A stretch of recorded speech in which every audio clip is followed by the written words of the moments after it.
For Fredericton-South, the Leader of his party. Thank you, Mr. Speaker. So, the assertion of Aboriginal title in the courts should be no surprise to this Attorney General or to this government. It's been a long time coming, Mr. Speaker. Why?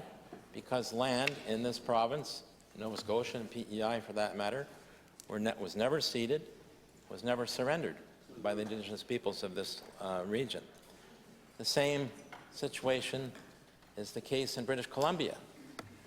They've gone down this road earlier than we have, and actually Aboriginal title in a number of regions has already been finally addressed and settled. So this is not something new in Canada. It's not something unusual in Canada.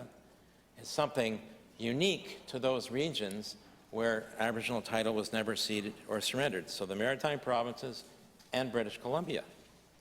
But what's unique about our region and our province is there is a treaty, a series of treaties, peace and friendship treaties, Mr. Speaker, which outline the relationship between Indigenous peoples and everyone else in terms of how the land is utilized in our province, in our region.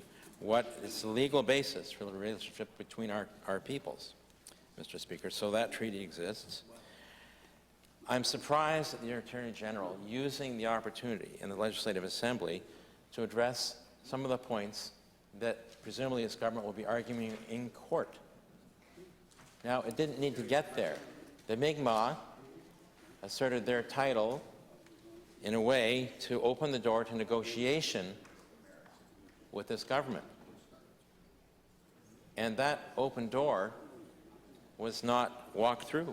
That hand that was extended in friendship to negotiate title from the Mi'kmaq was rejected.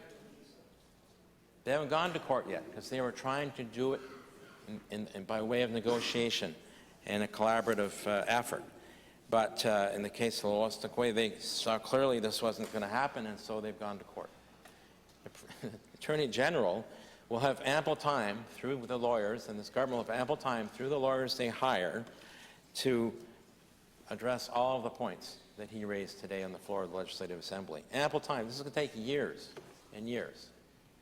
We'll have ample time to address the concerns that he raised before a judge or judges on this matter, Mr. Speaker. So why he decided to raise this in this chamber today is beyond me, because it just adds to the fear-mongering that the Premier has done around the case of Aboriginal title in this province.